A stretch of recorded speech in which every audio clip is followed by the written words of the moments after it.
여러분 안녕하십니까? 광주 MBC 뉴스데스크입니다. 유난히 길었던 방학이 끝나고 학교가 문을 열었습니다. 예정대로 고3과 초등학교 1, 2학년이 모두 등교했고 학생 수가 적은 학교에선 전교생이 등교했습니다. 교육당국은 방역수칙 범위 안에서 되도록 많은 학생들을 등교시켜 학력 격차를 최소화할 방침입니다. 이재원 기자의 보도입니다. 기나긴 겨울방학을 끝낸 학교에 다시 학생들이 돌아왔습니다. 잠시 멈춰섰던 발열 감지기가 동작을 시작했고 학생들은 모두 마스크를 착용한 채 통과합니다. 코로나19 상황은 지난해와 비슷하지만 학생들의 등교가 시작된 학교에는 생기가 넘쳐납니다. 코로나 없어져서 좀 친구들과 만날 수 있는 시간도 더 많아졌으면 좋겠어요. 고등학교가 처음인 새내기들은 난생 처음 온라인 입학식도 경험했습니다. 긴장도 되고 새로운 친구들 만날 생각에 설렘도 되고.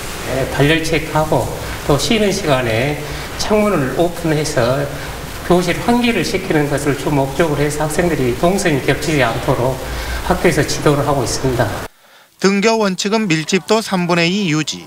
광주 지역 전체 고등학교 3학년과 초등학교 1, 2학년이 매일 등교를 시작했고 나머지 학생들은 교차 등교에 나섰습니다. 또 전교생이 300명 이하이거나 400명 이하이면서 학급당 25명 이내인 97개의 소규모 학교에서는 전교생이 등교했습니다.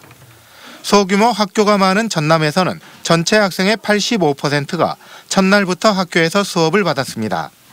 학교가 상대적으로 안전하다고 판단한 교육당국은 코로나19 상황을 지켜보면서 교육부와 협의를 통해 전교생이 등교하는 학교를 늘려나갈 계획입니다. 작년은 작년보다는 좀 좋으리라 생각은 하지만 어떻든 학생들의 안전을 최우선으로 하고 학력 격차가 없어지도록 하는 데 노력할 것입니다. 지난 1년 동안의 시행착오를 겪으면서 대응력을 높여온 교육 현장. 지난해와는 다른 차분함 속에 올해는 연기 없는 등교 계약을 실시했습니다. MBC 뉴스 이재원입니다. 대학 캠퍼스에도 봄이 찾아왔지만 지방대학들은 입학 정원을 채우지 못해 한숨을 내쉬고 있습니다. 학령 인구가 감소하고 그나마도 상당수가 수도권 등으로 빠져나가 광주 전남 대학들의 위기가 현실화되고 있습니다. 조희원 기자가 취재했습니다. 지난해 인적이 또 끊겼던 대학가. 학기 첫날이라 드물긴 하지만 예년과 달리 개강을 맞아 캠퍼스를 찾은 학생들이 하나둘씩 보입니다. 대학생이 되었다는 설렘을 내보이고 오랜만에 대면 수업에 학구열도 불태웁니다. 대학생이 된 것 같다는 생각, 실감이 나고 코로나가 조금씩 풀리게 되면 이제 친구들이랑 술도 마시고 여러 가지 많은 것들을 해보고 싶습니다. 아무래도 학교에서 공부하는 게 집에서 공부하는 것보다 더 도움되고 여건도 좋아서 더 집중할 수 있을 것 같고. 하지만 대학 측은 남몰래 한숨을 쉬고 있습니다. 올해 처음으로 모집 정원보다 130여 명이나 미달했기 때문입니다. 지난해 야심차게 도입했던 신설학과도 좋은 평가를 받았던 조기 취업계약학과도 정원을 채우지 못했습니다. 더 큰 문제는 앞으로 점점 더 심각해질 거라는 전망입니다. 지금 올해는 이 정도 감안할 수가 있겠는데 향후 2022년, 2023년 이제 가장 피크는 2024년이죠.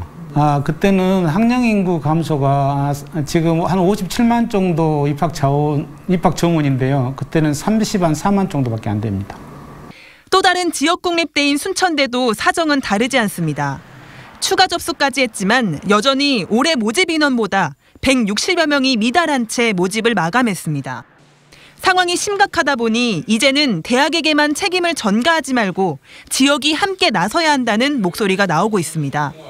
실제로 경남도의 경우 코로나19로 취업 한파가 몰아닥친 지난해에도 지역 대기업과 대학의 다리를 놓아 1000여 명을 채용했습니다. 구미나 군산이나 거제시도 중소기업과 연관해서 그 지역의 특성에 맞는 일자리를 만들고 있습니다. 기업과 지역과 교육과 지자체가 사회적 합의가 좀 필요하던데 이런 부분들이 전혀 서로 미루고 있다는 생각이 좀 듭니다. 실제로 청년 고용률이 42%를 기록했던 지난해, 전라남도의 청년 고용률은 이보다 낮은 37%에 그쳤습니다. 또 지난 3년 동안 매년 20, 30대 청년들의 10%가 꾸준히 지역을 이탈한 것으로 조사돼 지역 발전을 위한 공론화 기구가 필요하다는 지적이 이어지고 있습니다. MBC 뉴스 조희원입니다. 한전공대 설립과 운영을 지원할 특별법이 2월 국회 문턱도 넘지 못했습니다. 이번 달 임시회를 통과하더라도 목표했던 내년 3월 개교는 쉽지 않은 상황인데요. 국민의힘이 반대의 뜻을 굽히지 않고 있습니다. 이계상 기자가 보도합니다. 한국에너지공대가 들어설 부지에서 기초토목공사가 차츰 속도를 내고 있습니다. 대학 임시교사로 활용될 에너지 신기술 연구소도 오는 9월쯤이면 신축 공사를 마칠 예정입니다. 교수진과 교직원을 뽑는 절차도 별다른 문제 없이 진행되고 있습니다. 하지만 에너지공대 특별법이 제정되지 않으면 이런 노력은 부질없는 일이 될 수밖에 없습니다. 입법 예고 기간과 시행령 마련 등을 감안할 때 이번 달 임시국회에서 특별법이 통과된다고 하더라도 5월 신입생 모집 요강 발표 등 전체 학사 일정은 차질이 불가피한 상황입니다. 시행 규칙이 만들어져야 되는데 그 기간이 2, 3개월이 걸립니다. 신입생 모집 요강을 정상적으로 발표할 수가 없게 되고 우선 인재들을 확보하는데 차질이 빚어질 수도 있죠. 이미 늦었지만 3월 임시국회에서 특별법이 통과돼야 정부 부처 간 조율을 통해서 그나마 개교 준비 작업을 추진할 수 있습니다. 그런데 문제는 야당인 국민의힘 의원들의 반대에 부딪혀 법안을 상정한 지 넉 달이 넘도록 국회 상임위조차 통과하지 못한 실정입니다. 국민의힘 의원들은 전력산업기반기금을 에너지공대 설립 지원에 활용하는 문제를 부각시키며 특별법 반대 목소리를 키우고 있습니다.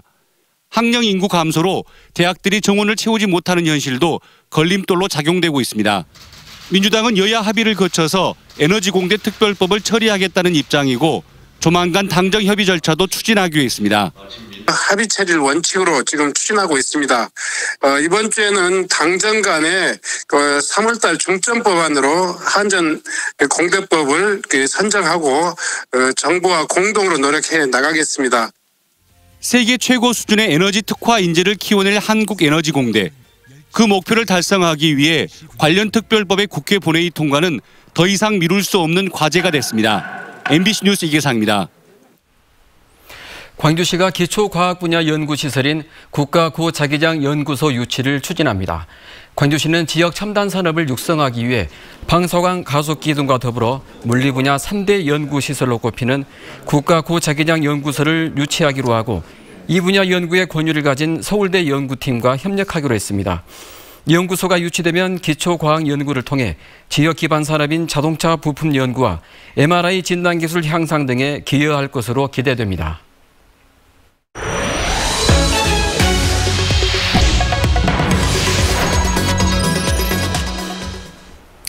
광주 콜센터발 코로나19 집단 감염이 같은 건물의 다른 층으로 번지고 있습니다. 이 건물 사무실과 식당에선 방역 수칙도 지키지 않은 것으로 확인됐는데요.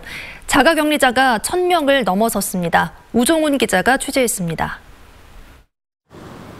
보험사 콜센터 관련 확진자가 64명까지 증가하면서 사무실이 입주한 광주도시공사 건물에 자가격리자가 1,003명까지 늘었습니다. 집단 감염이 일어난 라이나생명 콜센터 직원 740여 명과 입점업체 직원 250여 명이 대상입니다. 지상 15층 높이 건물에 입주한 전체 직원이 1,470명인 점을 감안하면 전체 68%가 자가격리된 겁니다. 자가격리자가 급증한 이유는 콜센터 사무실만이 아닌 입점업체 직원들이 공통으로 사용하는 지하 식당에서 전파 가능성이 나와서입니다. 그동안 확진자가 나오지 않았던 건물 12층에서 확진자가 2명 나왔는데 이 두 사람은 기존 확진자와 지하 식당에서 마주친 것 외에 접촉점이 없는 것으로 조사됐습니다. 서구 소재 콜센터 관련해서 추가 저희들이 위험도 평가 내지는 또 검사 결과에 따라서 저희들이 자가격리자를 재조정을 했습니다. 이 건물에서는 방역 수칙도 제대로 지켜지지 않았습니다. CCTV 확인 결과 전체 220명 중 36명이 감염된 4층 사무실에서는 전체 절반 정도가 마스크를 쓰지 않고 일했고 다수가 이용한 지하 식당에선 수기 출입 명부가 있었지만 제대로 작성되지 않았던 것으로 확인됐습니다. 방역당국은 보험사 콜센터와 지하 식당 관리자에 감염병 예방 및 관리 법률 위반으로 과태료를 부과하기로 했습니다. 한편 건물 여러 층에서 확진자가 나오고 자가격리자가 급증하면서 접촉자 분류 등 방역당국의 초기 대응이 미흡했다는 지적이 제기되고 있습니다. MBC 뉴스 우종은입니다. 내일부터 호남 권역 예방접종센터인 조선대병원에서 화이자 백신 접종이 시작됩니다. 접종 대상은 광주와 전남북 지역의 감염병 전담병원과 생활치료센터 의료진 등으로 21개 의료기관의 종사자 4,700여 명 가운데 600여 명이 센터에서 접종을 받을 예정입니다. 나머지 의료진들은 소속된 병원에서 백신 접종을 받습니다.